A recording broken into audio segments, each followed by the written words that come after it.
Hi everyone, my name is Jean. I am the founder of Colony, which is a design gallery located in downtown Manhattan. We represent independent American design, so furniture, textiles, lighting, objects. Thank you so much for joining me today. I have been feeling so overwhelmed and inarticulate about everything that's been going on. I think it would be a little dishonest of me to try to offer you any words of wisdom because I do not feel wise. But I do feel concern and hope that you are all doing okay despite it all, and that we will find our way through this soon and stronger.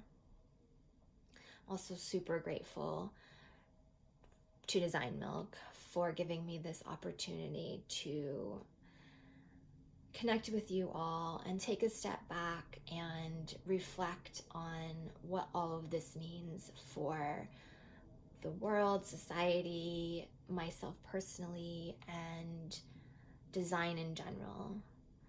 Before I go on, if you guys can do me a favor and just go and pour yourself a drink. I'm drinking tea because it's the morning here, but depending on what time it is that you're watching this, please judge accordingly. I want to do a little toast towards the end of my talk, but for now, just pour yourself a drink and put it to the side.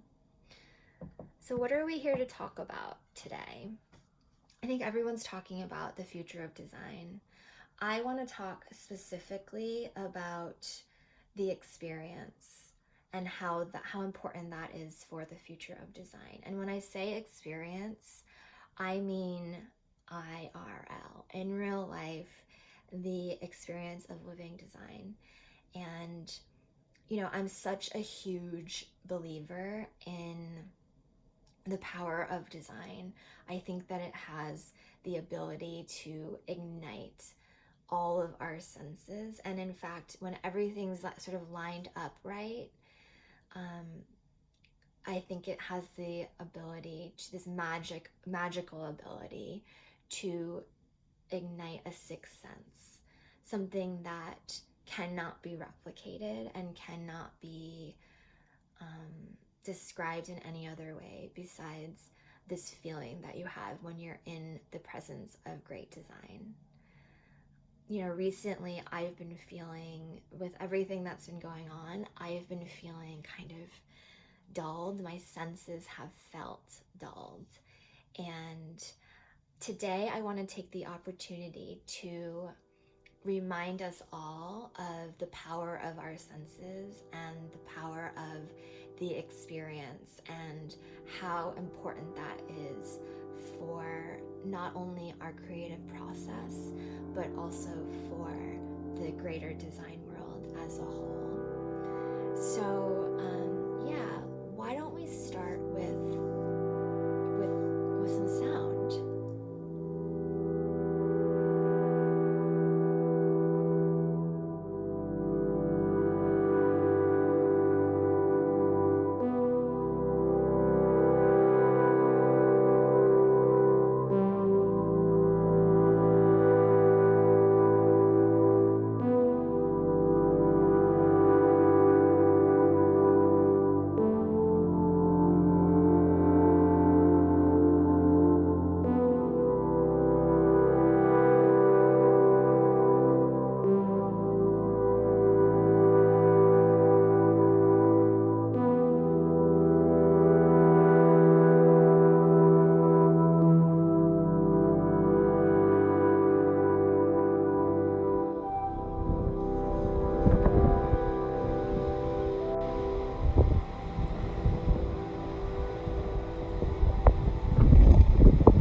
So remember the drink that I had you all pour.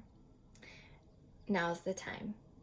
We're gonna do a little toast, but rather than taking a normal sip, what I want everyone to try is to plug your nose and then take a sip. So cheers.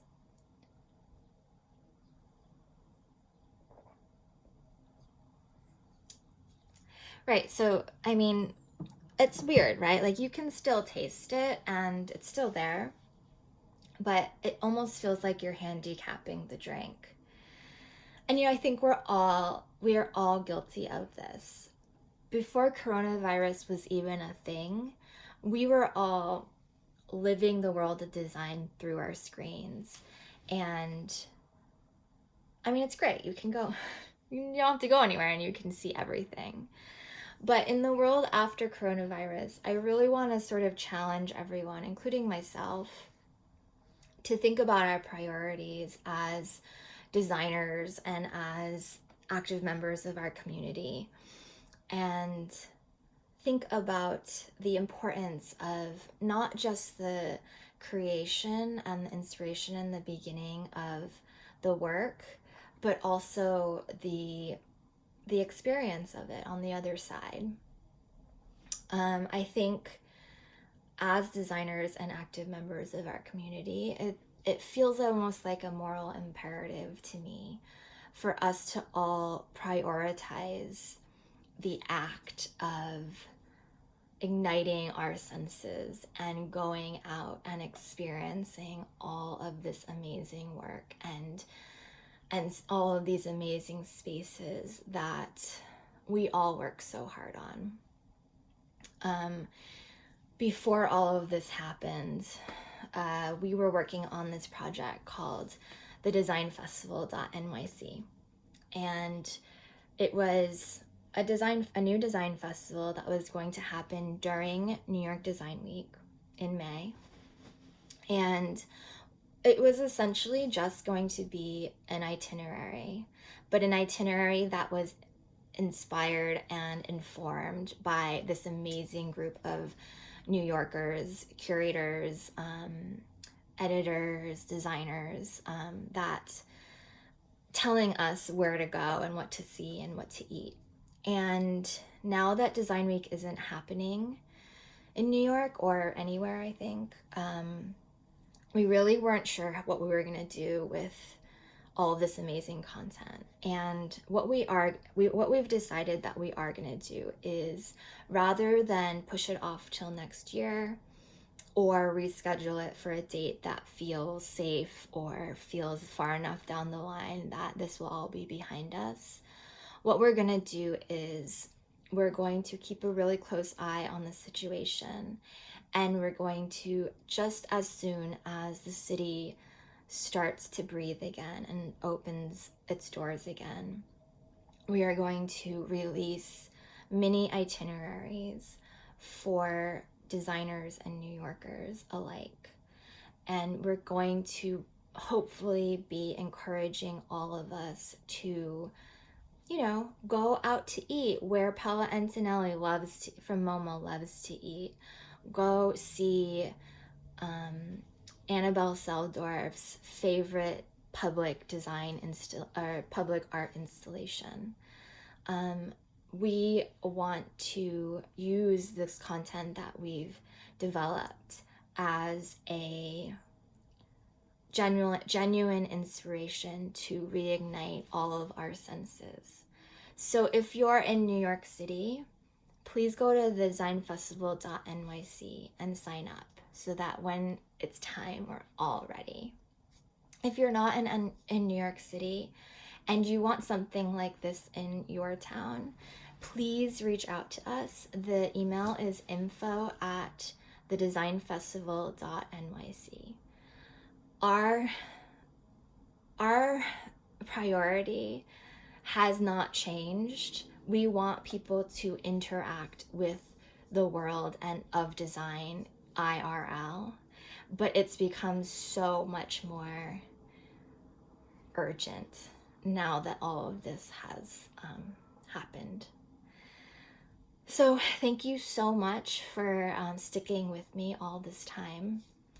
I am sending you all from the bottom of my heart well wishes, and please stay safe, please stay healthy, please stay invigorated, please stay creative, please stay inspired.